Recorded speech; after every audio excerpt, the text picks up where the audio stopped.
os meus votos de boa noite a todos, em especial para os irmãos que depois nos acompanharão pelos mecanismos virtuais, e desejar a todos, então, muita concentração, muita mente aberta, porque falar da dor não é fácil. E olhem que falar do amor, para mim, ainda é mais difícil. Porque eu ainda me encontro no patamar de treinar a amabilidade e a doçura.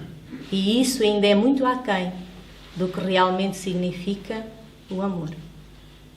Então vamos iniciar pela parte mais dolorosa, para depois terminarmos com a parte mais agradável. A dor, quem for ver ao dicionário, perceberá que vem de um latim, dolor, dolores, e que esta palavra está intimamente relacionada com desconforto, seja ele físico ou não, com tormentos, com inquietação.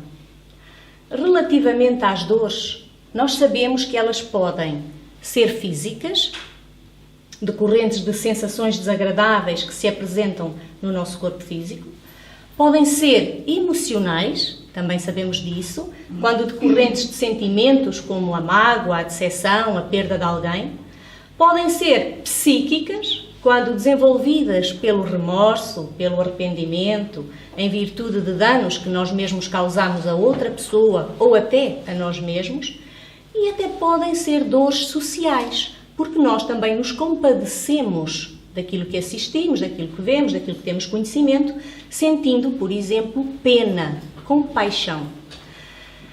De acordo com a ótica espírita, e a Fatinha já nos deu aqui um achega bastante bom, a dor é, antes de mais, um agente de desenvolvimento e de progresso. Nós vemos a dor como algo terrível, assustador. Se pudéssemos fugir, fugíamos e a sete pés, desculpem. Mas a verdade é que a dor é uma lei de equilíbrio, um meio de educação. Assemelha-se a lexívia, vocês sabem bem para que serve, porque ela saneia, clareia a nossa alma, nos converte pouco a pouco em elementos de luz. E nós sabemos que é para isso que estamos fadados, para nos tornarmos elementos de luz. É que o sofrimento, quando sentido, ele exerce sobre nós a produção de sentimentos. Quem passou por dores profundas sabe que agora já possui melhores condições de entender e de auxiliar a quem quer que seja que esteja a passar por aquelas dores semelhantes às suas. É ou não é verdade? Então, não precisamos é de julgar, por exemplo, que o sofrimento só acontece a nós. Porque o sofrimento faz parte desta escalada onde nós nos encontramos, deste plano evolutivo. Uma vez que o Espiritismo nos diz que nós estamos num mundo ainda de provas e expiações. Então nós estamos aqui ainda para passar muitas provações e para expiar ainda, para corrigir coisas do passado. Além de que, neste mundo, nós também não somos os únicos que sofrem. Tudo o que vive neste mundo, natureza e animais, sofrem também. Às vezes achamos que somos só nós. Quantas vezes até achamos que mais ninguém sofre. Somos só nós, os injustiçados, os esquecidos pela lei de Deus. Mas mentira. O animal selvagem, por exemplo, também está sujeito à luta ardente pela vida. Ele, entre as ervas do campo, nos ramos dos bosques, no ar, nas águas, por toda a parte, enfrenta as suas próprias dificuldades, assim como nós. Enfrenta a dor e enfrenta a morte. Por que é que haveria de ser diferente connosco? Ao longo de cada uma das nossas existências, porque como ouvimos falar há pouco, nós temos mais do que uma, a vida não se resume a isto apenas, né? A dor nos tem acompanhado naturalmente a cada um dos nossos passos. Custa-nos saber que assim é, mas não foi Deus quem produziu a dor. A dor é fruto das nossas ações, é fruto de nós mesmos. E nós vemos, por exemplo, que quando a vida já se encontra naquele plano mais avançado, que nós sabemos que é a terceira idade, por exemplo, é comum assistirmos àqueles olhares de alguém que sabe que as suas alegrias já se diminuíram e que, por sua vez, vê que as suas dores já aumentaram. O corpo, o fardo, como nós podemos chamar, que nós carregamos, tende, queiramos ou não, a tornar-se, ao longo da nossa trajetória, cada vez mais pesado, como se a existência começasse na felicidade e terminasse na tristeza. Esta é uma das ideias que nós temos sempre. É de que ser velho, estar já no fim deste percurso de vida, é isso. É encontrar a dor, encontrar a desarmonia, encontrar o desconsolo, não é? Vivermos um bocadinho mais apagados, desvitalizados, com o olhar já longe, como que constantemente a olhar para trás. É que o período da velhice, sem dúvida que nos traz enfermidades, ou seja, doenças, também traz para alguns o abandono. Sem dúvida que na terceira idade, muitas vezes os sonhos, as esperanças evaporam, mas é também nessas longas horas, podemos chamar-lhe horas de sofrimento, horas também de recolhimento, horas de imobilidade, porque muitos perdem-na, não é? Que melhor se proporciona este campo que nós fazemos aqui às terças, que é o campo do refletir. É precisamente nessa idade. Porque quando somos novos não pensamos em muitas coisas. E quando damos connosco a possuir mais tempo livre, começamos a olhar para trás. Ao olhar para trás, refletimos. Fazemos uma espécie de quadro da nossa própria vida. Porquê? Porque nessa etapa da vida, os raios, as energias que possuíamos na nossa juventude e que na altura nós disparávamos para todos os lados, agora concentram-se e convergem para as profundezas do nosso ser, da nossa intimidade, ativando a nossa consciência, proporcionando-nos análise e, consequentemente, maior compreensão.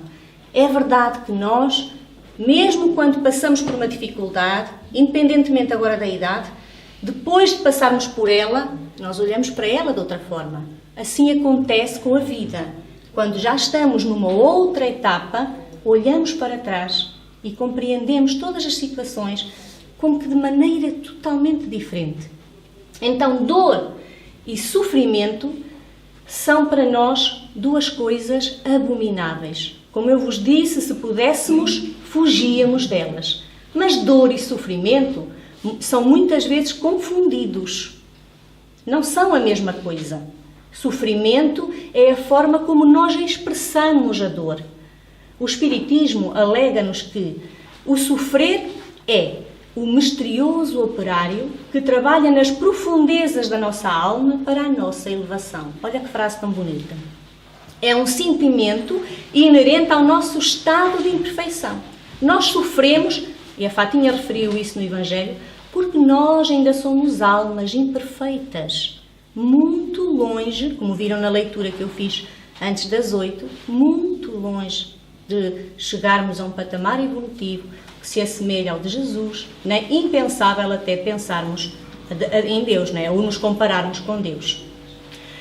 Mas esse sentimento, esse sofrimento, essa dor que tantas vezes nos aperta como se fosse aquele maldito tendão daqueles, e quem sofre dele sabe ainda melhor, não é?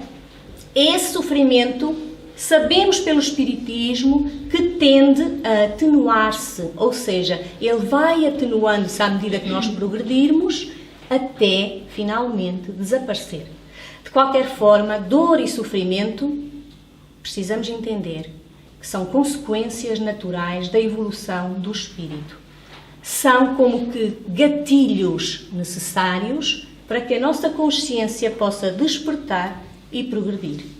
Dor, ao contrário do que nós pensamos, não é punição, que esta também é outra das ideias que nós muitas vezes carregamos, que é karma, que é castigo. Não. Dor não é punição, mas uma medida pedagógica que educa, que nos corrige e ao mesmo tempo nos cura.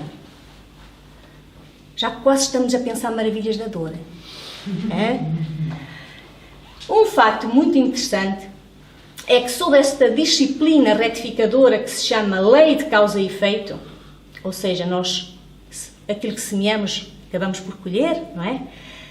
É por este meio, por este percurso, que nós, sem darmos assim muito conta, nos vamos corrigindo, nos vamos educando, nos vamos fortalecendo e, como dizia a minha filha há dias, até criamos resistência. E é verdade.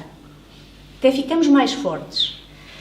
Como nós ainda não sabemos muito bem o que fazer para viver em plena harmonia, para sermos desde já felizes, o que acontece é que nós sofremos desilusões, escolhemos erradamente, fazemos mais opções.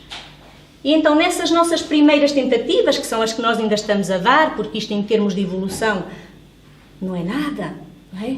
Aquilo que já vivenciámos ainda não é nada. Nós temos esta tendência hoje de encarar o sofrimento como algo detestável, quando na realidade é ele quem precisamente nos conduz ao caminho certo. Este é um dos aspectos muito interessantes.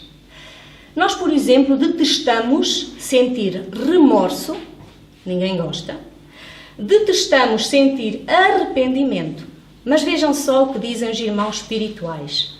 No remorso, nós temos a oportunidade de repensar o que fizemos. No arrependimento, nós temos a oportunidade de nos tornarmos mais humildes. E nos dois, nós ganhamos a vontade de reparar as faltas cometidas. Então, tudo tem um propósito, até mesmo a dor. É o remorso, o arrependimento e o resgate, ou seja, o corrigir dessas nossas falhas, que fecham precisamente um ciclo de uma determinada dor que nós sentíamos ou de um determinado sofrimento. Então é necessário também nós passarmos por esse estágio de errarmos, porque é esse muitas vezes o nosso caminho, as nossas escolhas, e dentro desses erros nós escolhermos, vermos que estamos arrependidos, que aquilo nos está a causar aqui uma moça, que é o tal remorso, não é? E que por isso precisamos de nos corrigir. Às vezes a dificuldade não está no outro, não está em saldar, vamos dizer assim, esse erro cometido. Continua a estar esse problema em nós, porque nós temos outras dificuldades ainda, como por exemplo a dificuldade de perdoar, um orgulho exacerbado em nós, que nos impede de chegar próximo do outro e pedir desculpa. Porque ajudas externas, aquelas ajudas que nós sabemos que existem dos nossos mentores espirituais, essas sempre vamos recebê-las. Mas fiquemos certos de que a solução para a nossa dor, para o nosso sofrimento, seja ele qual for, não pode nem deve ser da nossa ideia pensarmos que ele vem do outro, que ele está nessas ajudas espirituais. A solução para a dor e para o sofrimento está sempre dentro de nós e implica, claro, determinação e mudança. Determinação, porque nós precisamos de determinação para nós mesmos, disciplina, nós precisamos de disciplina. Caso contrário, vamos continuar a saber que aquilo é errado, mas vamos continuar a preferir, por ser confortável, manter-nos naquele patamar, naquela vibração. Então nós é que podemos transformar o nosso jugo, como muitas vezes ouvimos aqui no Evangelho, que é o nosso fardo, mais leve. Desde que, e basta isto, obedeçamos à lei áurea deixada por Jesus, que foi aquela célebre frase que ele nos deixou, que é: faz aos outros o que gostarias que te fizessem a ti mesmo. Porque se nós hoje continuamos a sofrer, podemos sofrer, vamos dizer assim, de duas causas. O livro, o Evangelho segundo o Espiritismo, tem um capítulo, que é o capítulo 5, que nos fala das causas das nossas aflições. Quem ler esse capítulo muito vai aprender, porque vamos aprender que existem hoje aflições decorrentes daquelas minhas ações do agora, do presente, mas que existem outras que são decorrentes do meu passado. A Fátima falava-nos nas reencarnações. Portanto, se nós hoje continuamos a sofrer e, no entanto, achamos que estamos a fazer tudo direitinho, que nem merecíamos aquelas situações, não é? E que existe em nós assim um certo sofrimento, um sofrimento que parece que não desaparece, e esse sofrimento nem sequer tem causa aparente. Então, o Espiritismo vem dizer-nos nesse capítulo que essas dores só podem ser consequência dos tais equívocos, dos erros cometidos nas vidas anteriores. Porque, como eu disse, nós haveremos sempre de colher aquilo que plantamos. Dizem ainda os irmãos espirituais que a dor vai manter-se. Não fiquem tristes. Eles não vêm dizer-nos que se vai manter por muito tempo, por pouco tempo. Essas previsões, deixamos-las para as cartomantes, né? Que elas é que gostam de fazer previsões do género. Os espíritos não apontam dessa maneira. Eles simplesmente nos dizem, e se nós pensarmos bem, muito mais razão têm eles, porque têm racionalidade naquilo que eles dizem. Que a dor vai manter-se enquanto nos for necessária, ou seja, enquanto nós mesmos não nos melhorarmos. É simples. Então, cabe a nós modificarmos o nosso percurso, procurando ganhar virtudes, na vez de nos continuarmos a alimentar da maldade e dos sentimentos ruins. A dor persistirá enquanto nós não formos capazes de encontrar formas de mudar ou formas de retificar os nossos sentimentos, as nossas atitudes, que, lamentavelmente, muitas delas ainda se encontram em desarmonia. Mas sempre, isto é uma mensagem inspiradora, tem de o ser, porque sempre que nós evoluímos, aliás, quanto mais nós evoluirmos, mais os sofrimentos diminuirão, pelo menos eles mudarão de natureza. Isto também não quer dizer, não vamos para casa hoje pensar, que então eu preciso de evoluir muito, eu preciso de modificar já, eu preciso de engolir muito sapo. Não é por aí. Isto também não quer dizer que só porque os sofrimentos vão diminuir à medida que eu cresço, à medida que eu me amadureço, que eu vou deixar de sentir dificuldades. As dificuldades farão parte do nosso percurso por longo tempo. Há alguém aqui que costuma utilizar a expressão de que só lá mais para o verão é que a gente deixará de sofrer, não é? E é verdade, porque ainda vai demorar muito tempo. Então nós vemos que para modificar uma coisinha assim, nos demora às vezes anos. Para não sentir inveja, para não ter ciúmes, para ser paciente. Tanto que nós precisamos de praticar. Só por aí nós vemos que a mudança que nós precisamos de fazer é gradual, mas felizmente também é perfeitamente execuível e cada um a fará mediante as suas forças, mediante o seu empenho. Nós não ficaremos, portanto, para já ou já numa próxima encarnação, ilibados das dificuldades.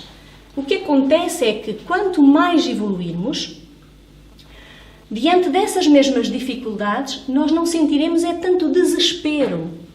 As compreenderemos melhor. As haveremos de saber suportar como um remédio amargo, mas eficaz. É como o óleo de fígado do bacalhau. Ninguém gostava de o tomar, mas sabiam que aquilo fazia bons efeitos, não é? Trazia bons efeitos. Então, como um artista habilidoso, a dor é aquilo que nos modela, que nos aperfeiçoa, que nos torna mais sensíveis, que nos faz mais estimulados ao perdão, à compaixão e ao amor.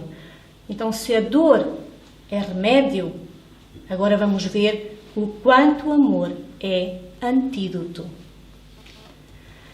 O amor, estou a ir bem, o amor é daquelas palavras que nós muito utilizamos. Anda cá, meu amor. Às vezes nem damos conta, não é? Utilizamos assim de qualquer maneira. é muito frequente no nosso vocabulário e nós utilizamos-la, como eu estou a tentar mostrar, para expressar diferentes sentimentos e vinculações. Mas do que é que se trata, afinal? O que é isso do amor? Bem, eu também procurei. Olhem que definir o que é o amor não é uma tarefa fácil, pois para cada pessoa o amor pode representar algo diferente.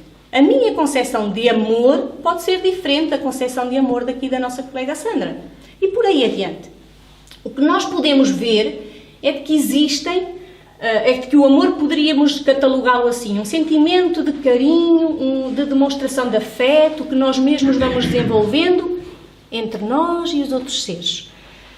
Mas nós vemos que ele motiva necessidade de proteção e por isso ele se manifesta de diferentes formas. Daí nós dizermos que existem muitas qualidades de amor, porque existe o amor, por exemplo, conjugal, o amor maternal ou paternal, o amor fraternal, que lá devemos de chegar, o amor platónico também ainda existe, não é? Se calhar vai continuar a existir, o amor próprio, o amor à natureza, enfim, existem tantas espécies de amor que seria impossível nós arranjarmos uma só definição onde coubesse toda essa amplitude.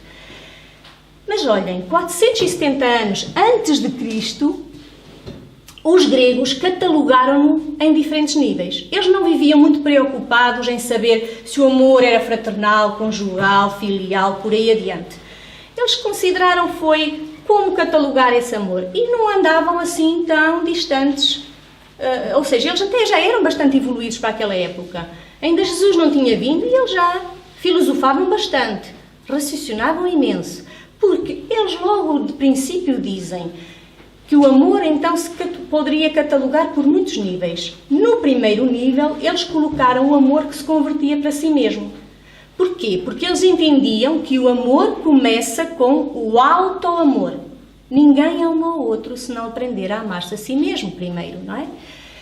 Lá está o que eu digo, não estavam assim tão longe daquilo que nós ainda hoje julgamos. Amor esse que eles representaram, e muito bem, naquele conhecido mito de Narciso. Sabem, aquele jovem, bonito, tão bonito que ele era, que se encantou pela sua própria figura, até secar, de tanto se contemplar à margem de um riacho. Vejam só. Esse mito de Narciso, por isso é que nós dizemos assim às vezes, aquela é uma narcisista, porque parece que só ama a si mesma, não é? Só olha para si mesma. Pois olhem que esse mito se reveste de uma verdade importantíssima, porque se o amor começa com a necessidade de nos auto-amarmos, nós por aí vemos, até porque ele secou de tanto olhar para si mesmo, está aqui uma história com moral, não é? Esse amor não pode deter-se neste patamar do auto-amor, porque o amor que não se expande para além do próprio eu é um amor que seca, como ele secou, é um amor que definha e é um amor que morre. Então nós precisamos, e já naquele tempo aqueles filósofos gregos o diziam, nós precisamos de caminhar depois para o segundo nível, caminhar na direção do amor ao outro, processo que evidentemente começa primeiro com aqueles que comungam das mesmas ideias que nós, não é? Porque uma coisa é a família e mesmo aí, temos uns que sentaríamos à direita do pai e temos outros que se pudéssemos punhamos porta fora. Com os amigos, igual. Então é mais fácil, e o Espiritismo também nos vem dizer isso, que nós vamos desenvolvendo essa capacidade de amar ao outro, de amar ao próximo, como Jesus nos convidou, por este processo de, primeiramente, conseguir amar, gostar, podemos dizer assim, daqueles que afinizam com as nossas mesmas ideias, que comungam da mesma maneira de agir, que têm os mesmos propósitos de vida, que gostam das mesmas coisas, não é? É muito mais fácil. Mas ainda assim, o amor não pode parar neste estágio. Ele precisa continuar a estender-se para que possa vir a abarcar também os outros seres, aqueles outros que não compartilham da nossa maneira de sentir. E aí é que está a dificuldade, aí reside a leitura da Fatinha, da necessidade de nós amarmos até aos nossos inimigos.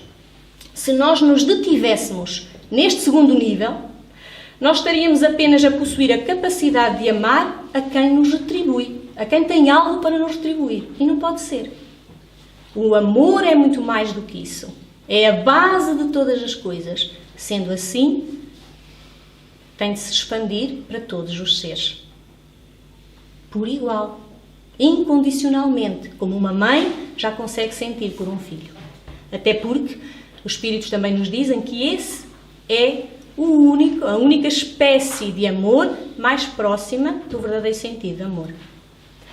Não podemos esquecer, então, que Jesus já nos alertava para a necessidade de irmos além desse amor ao nosso semelhante, quando Ele nos dizia: se amardes somente aos que vos amam, que mérito tereis? Então, se Ele já nos dizia isso, já nos tentava naquele tempo advertir para a necessidade de nos amarmos uns aos outros. Porque Ele até dizia: fácil é amardes aqueles que têm o mesmo modo de pensar. Mas o amor legítimo é aquele que não espera a retribuição. É aquele que se exprime sem esperar o reconhecimento do outro. E nós queremos sempre que, já porque somos bons, os outros o reconheçam. Já porque somos amorosos, os outros também o sejam. Nós funcionamos assim. É um toma lá, mas também dá cá, não é?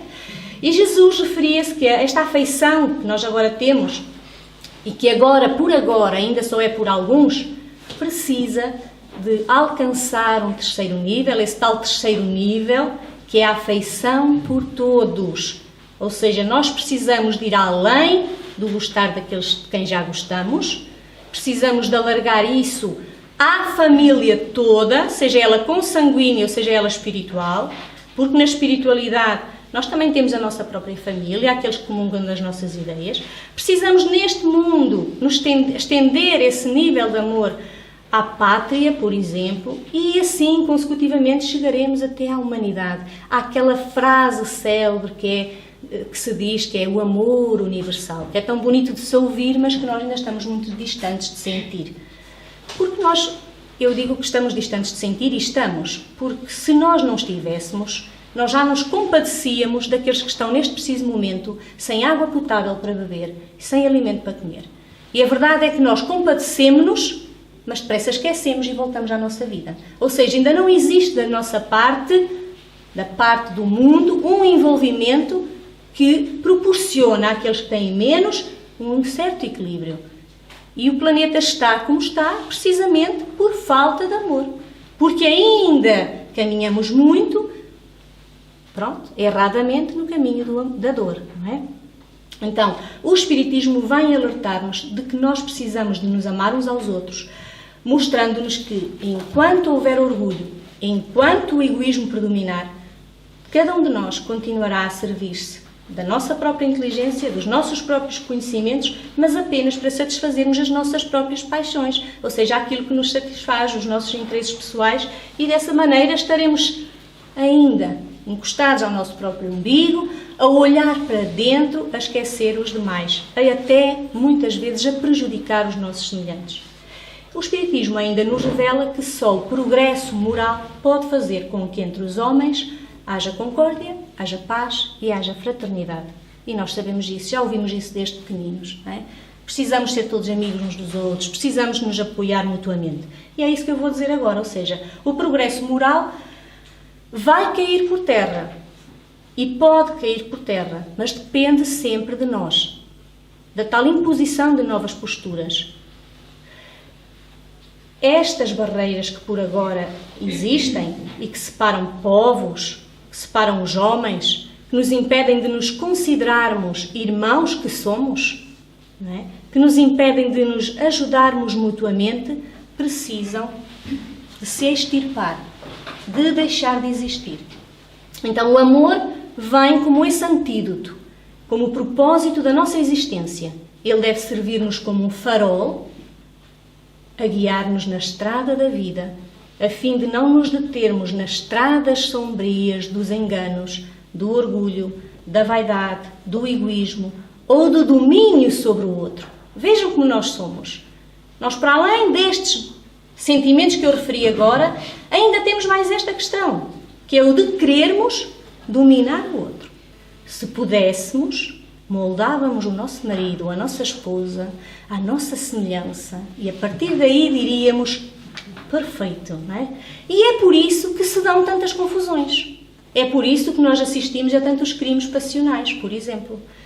Então Aristófanes, um outro grego, um poeta, aliás considerado o maior representante da comédia antiga, ele criou uma concepção que, se calhar a partir desta concepção vocês vão perceber porque é que a gente sente esta vontade de querer moldar o outro. Ele criou uma concepção, mas claro, era uma concepção teatral, não é? Uma ideia que ele criou, porque no começo dos tempos os seres humanos eram duplos.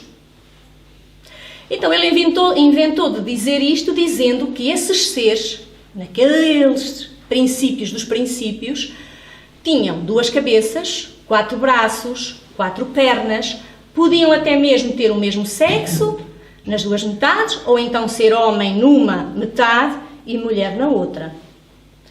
E ele ainda dizia que, dada aquela ambiguidade daquelas características femininas misturadas com as masculinas, esses seres eram de tal maneira poderosos que tentaram conquistar o Olimpo. O Olimpo é aquele lugar onde se dizia que viviam os 12 deuses. E eles construíram para esse efeito, dizia ele é que inventou, uma torre gigantesca. E foi então que os deuses, para preservarem o seu poder, castigaram, aliás, esses outros seres duplos, não é? Dividindo-os em 2, tendo-se daí resultado a criação dos homens e das mulheres. Isto é uma concepção criada por Aristófanes. Atenção, não tem nada a ver com o espiritismo. Se calhar por aí é que nós ainda temos esta ideia de sermos seres incompletos e de que precisamos encontrar a metade, não é? A metade da laranja, como dizia a música, não é? Então o tempo foi passando e a verdade é que este mito de Aristófanes também se foi perdendo.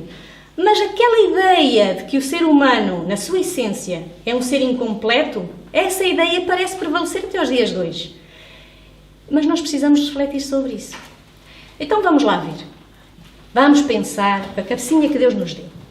Se nós nos pusermos assim a reparar com muita atenção, nós depressa damos conta de que, se fôssemos incompletos, como Aristófanes o dizia, nós iríamos desde logo perder a nossa individualidade, como espíritos divididos, não iríamos conseguir progredir ou conquistar virtudes, ou sequer ser felizes, porque a nossa felicidade estaria sempre dependente de um outro ser, que a gente não sabe onde está, pode estar aqui, pode estar na China, ai, se eu reencarnei em Portugal e ele agora está no Japão. Então, como é que podia ser? Não tem lógica, não é? Não faz lógica. Então os espíritos benfeitores vêm dizer-nos que o amor legítimo não funciona desta maneira. Aliás, o amor legítimo não aprisiona. O amor legítimo liberta. E nós ainda estamos presos, talvez, a este mito que foi passando e que habita aqui no nosso inconsciente, porque nós também já lá andamos naquela época, pelas outras reencarnações que tivemos, e parece que ainda alimentamos inconscientemente esta ideia de que é necessário encontrar a tal cara metade. E nós continuamos a insistir nesta tentativa de moldar o outro ao nosso gosto, quando isso, na verdade, significa ou representa violentar-lhes a sua própria individualidade, quando nós, na verdade, precisamos é de proporcionar o devido respeito ao outro e aceitar cada um tal como ele é. Os espíritos dizem-nos que as pessoas com ideias diferentes têm mais hipóteses de crescer mutuamente e que, se pensássemos todos de maneira igual, não teríamos uma vida a dois. E é verdade. Vamos pensar, é verdade. Apesar, então, do romantismo das novelas, dos filmes, também sou uma romântica, também gosto dessas cenas, do teatro, tudo isso nos fazer crer, nos alimentar essa ideia de que precisamos de encontrar uma metade igual a nós mesmos para sermos felizes, isso não é realidade. Nós somos todos espíritos inteiros, a caminho do aperfeiçoamento integral. Não seria justo que os nossos esforços para conquistar as virtudes fossem esforços em vão, se tivessem que depender de outra pessoa e imaginem que essa pessoa nem sequer estava interessada em se aperfeiçoar. Ainda mais injusto seria. Então não pode ser.